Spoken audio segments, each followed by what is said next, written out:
Hello, American friends. This is Pandi. I am an individual practice psychotherapist in Beijing.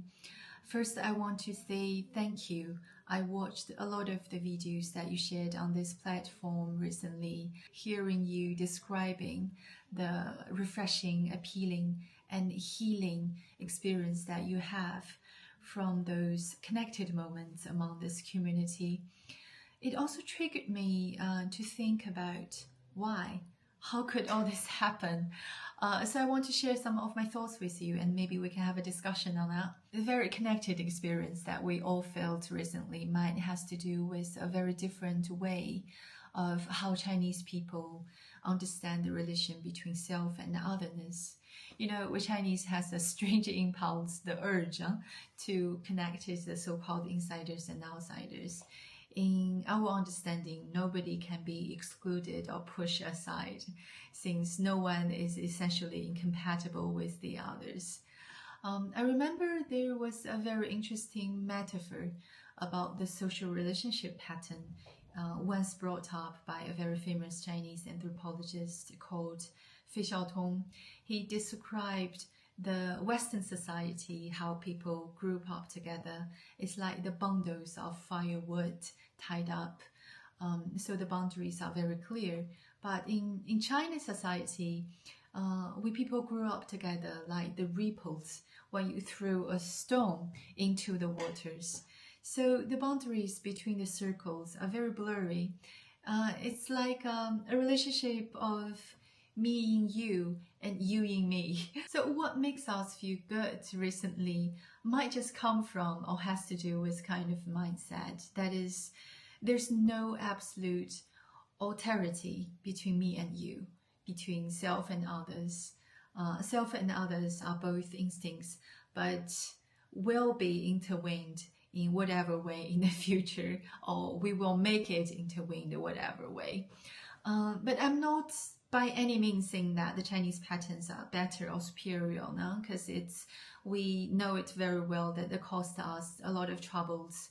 And in recent years, I think especially the young people, we learned a lot from the bundles of firewood kind of pattern also, in terms to set up or protect our own boundaries among the families or relatives. Chinese culture seems to be more focused on to see the dependence or the similarities between the two different kind of groups, while the Western philosophy tends to focus more on the differences. I remember during my graduate study of anthropology, because study of pharma is a shared, very popular subject among the world. I remember an American anthropologist called Robert Redfield. He used to study a theory of folk community in Mexico, and he regarded them as the transitional type between the primitive tribes and the modern cities. And at the same time, some of the Chinese anthropologists also study about the farmers in China, but their perspectives is that how the farmers and city dwellers are coexistent and dependent on each other. It reminds me very interestingly that some of your videos talk about the hostility and anger that you felt in the internet environment back in the United States. Anger, most of the anger comes from the ignorant feelings. I mean, if we recall, when we are little or when we are children, shows up a little bit aggression or hostility. It all has to do with when we feel our voice as muted or not heard, or our needs are ignored. In the coexistence of different groups, we might have to pay attention to each other, so the anger might not come from the ignorance that easily. I want to share with you also a paragraph that touched me very much by a French philosopher called Emmanuel Levinas. I'll read it to you.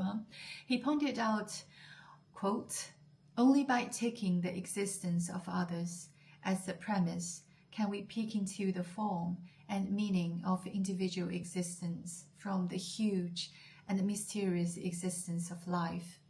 Only by breaking the iron wall of egocentrism and taking the relationship between self and others as a starting point can we constantly transcend the limited version of self? So I think what is happening currently is an opportunity to understand ourselves and our relationship with other countries in terms of history, culture, identity, especially in today's international environment. Maybe the Chinese culture can give a little bit of inspiration in how we could coexist with each other, since independent is actually independent. Okay, hope that we can share more in the future. And oh, I need to pay my tax too. Wait a minute. Okay, here's my cat tax. His name is Bai. He's been living in this office for 3 years. He used to be a street cat, and he's actually an animal healer without certificate. So maybe we can share about his stories in the future. Bye.